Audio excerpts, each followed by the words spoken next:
SCP-106's ability to breach any containment and to disappear without a trace certainly makes it one of the most dangerous SCP creatures. But who is SCP-106 and how did it come to be?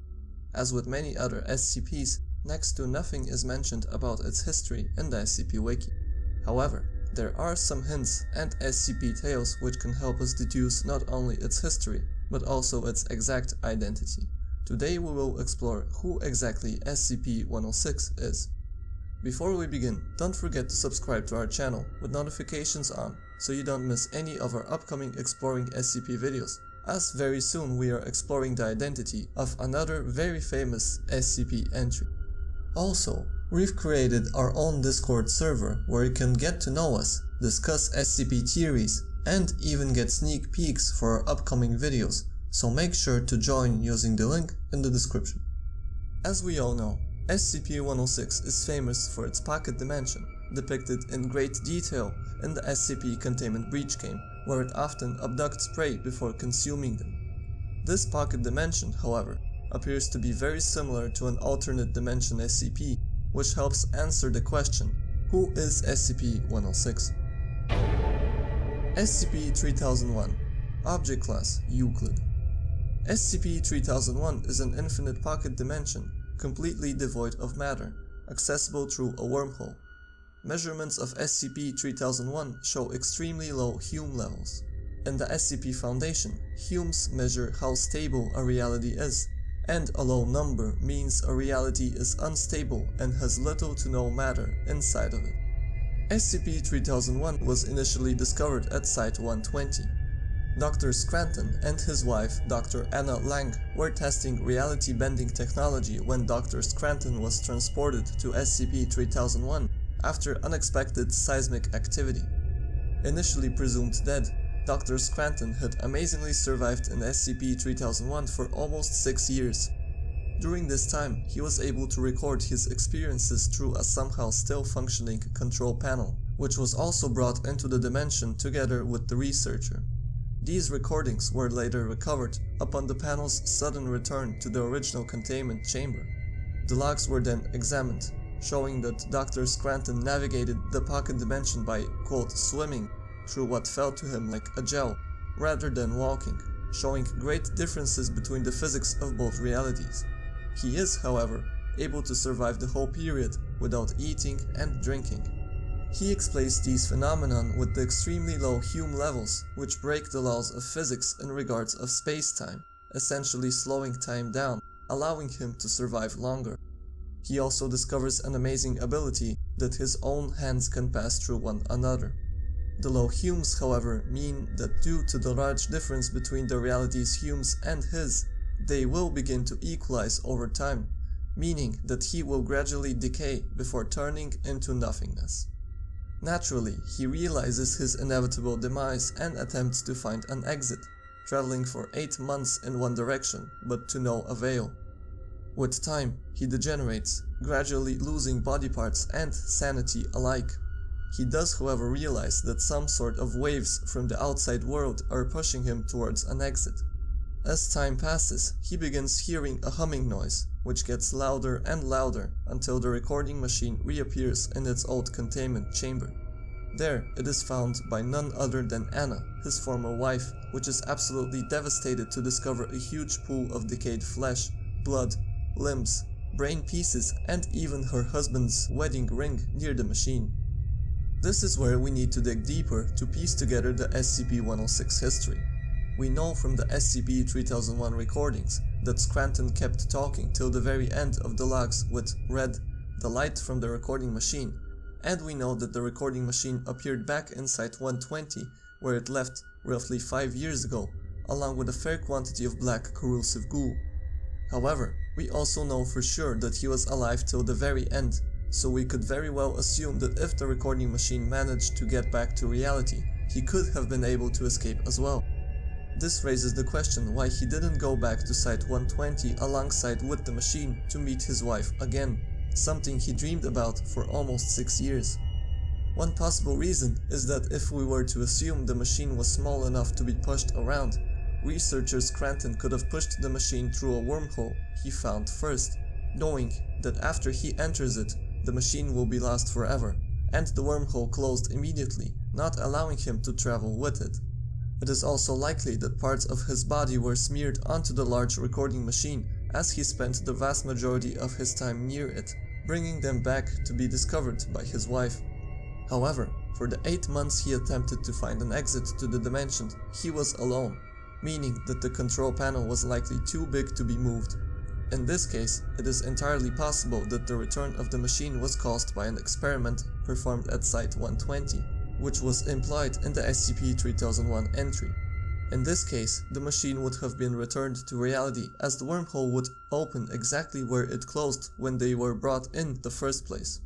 But it is entirely possible that Dr. Scranton was exploring the dimension away from the machine at that time. We know that upon the machine's return, Anna remarks, "His gray, it's his gray," implying she found parts of his brain, but we also know from Scranton's log that he says, "Anna, give me your brain, I only have half," meaning that the other half could very well be near the machine. We also know that Anna finds his wedding ring near the machine. Scranton also says in his logs, quote, "Anna, can I hold your hand? I lost my ring," meaning that if the machine were to be returned to reality without Scranton himself, his brain, decomposed flesh, and his wedding ring could very well have been returned with it, as they were very near. At this point, quite a few hints imply that Scranton could very well still be alive, either in the pocket dimension, searching for another wormhole, or he could have gone through a different wormhole, which leads to a totally different place. All we need is some evidence that he is still alive, and if we dig deeper in the SCP Wiki, we happen to find just that. But before we do, a quick disclaimer.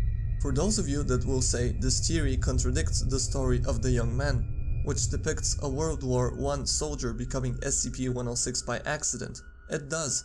However, the young man is an SCP tale which isn't based on any real SCPs, and the story we are about to explore is heavily linked with both SCP-3001 and SCP-106, which is why we choose not to take the young man into account. SCP Tale: Until Death. Until Death is an SCP story in which researcher Anna Lang, 30 years after the disappearance of her husband, is working in a dark office at Site-120 when she hears a hissing sound. Shortly after, a black mushy spot appears on the wall, from which a hand grabs her. She panics and runs towards Frank, the security guard. A black old man, dripping with muscus, walks towards them until he is shot by Frank. The old man collapses on the ground, disappearing momentarily, before a drop of the same muscus lands on Frank's eye, melting his face away. The black monster then attacks Frank, viciously consuming his throat. Anna runs towards the security room to sound the alarm, but falls inside a pocket dimension on the way. She doesn't die though, and finds herself in what appears to be her apartment, but slightly distorted. She realizes the anomaly has the look of her apartment, but is in fact still Site-120, and begins looking for an exit. She miraculously escapes and sounds the alarm, but is now trapped. The old man growls, using Frank's throat, which he consumed earlier. "Anna," it says, reaching forward, grabbing her by the cheek. It brings its grinning mouth to hers and kisses her. She screams. The old man presses harder into her mouth, melting her slowly and painfully. The last thing she feels is the weight of the two of them sinking into the floor, locked in a final, burning embrace. Let's summarize what we know so far. An incident sends researcher Scranton into a pocket dimension, where he begins to degenerate and lose his sanity, wandering endlessly looking for an exit. Despite the loss of flesh and organs, he survives due to his low Hume levels, which also give him the ability to phase through solid matter. 5 years after his disappearance, the control panel, together with a lot of his own flesh, but very likely not himself, reappear, leading Anna to believe he has long perished. The console most likely returns to reality due to an experiment which re-establishes the wormhole that stranded him in the first place, but Scranton himself seems to have stayed in the pocket dimension, of which he has now become a part of. The black, decomposed man continues to look for a way to return to his beloved one, and 25 years later returns to Site-120 where his former wife is still working. She, naturally, does not recognize him, which forces him to kill the guard and take his throat so he can identify himself before her. She realizes the monster is in fact her former husband, but is too shocked to say anything. At this point, after 30 years of torture and insanity, all the old man wants is a last kiss, and this proves fatal to his beloved one, as the vast difference in hume levels proves acidic to everything it contacts. We notice the huge similarities between Scranton and SCP-106. Both have the same ghastly, decomposed appearance. Both can move through solid matter, and appear to possess their own pocket dimension where they can capture prey. But there are still a few things we need to explain. SCP-106 appears to prefer human prey in the 10 to 25 years of age bracket. This can be explained by the fact that Scranton, when in his pocket dimension, still has higher hume levels than the pocket dimension, SCP-3001, as a total equalization would mean he would simply dematerialize. This means he needs to occasionally attack prey and consume them in order to raise his humes once again. And there is no healthier prey to consume than young individuals, aged 25 or less, as their body has just developed fully.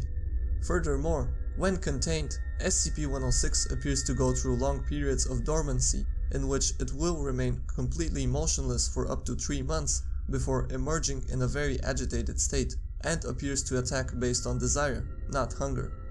This can be explained by the fact that when in containment, he is in a high hume environment, and does not need to consume prey to keep himself from decomposing. He instead spends the majority of his time contemplating motionless, just like he did when he was stuck in SCP-3001. This is why when he attacks someone after being contained, he instead brings them in his pocket dimension, where he watches them suffer, and enjoys seeing them turn completely insane, wandering, praying they find an exit, just like he did 25 years ago, all for his amusement, as Dr. Scranton has nothing left, nothing but insanity and the memories of him and his wife, which SCP-106, the anomaly he has now become, killed in cold blood. This concludes our theory on the SCP-106 origin. Do you think our theory fits well in the SCP agency? If there are any other SCP origins that you would like us to explore, don't hesitate to share them with us in the comments. Please make sure to leave a like if you enjoyed the video, and don't forget to subscribe if you enjoyed this type of content, as we have many more interesting SCP videos coming up, such as Indestructible SCPs, Best SCP vs SCP battles, and very soon we will continue to explore famous SCP's origins. And as always, we will see you in the next video.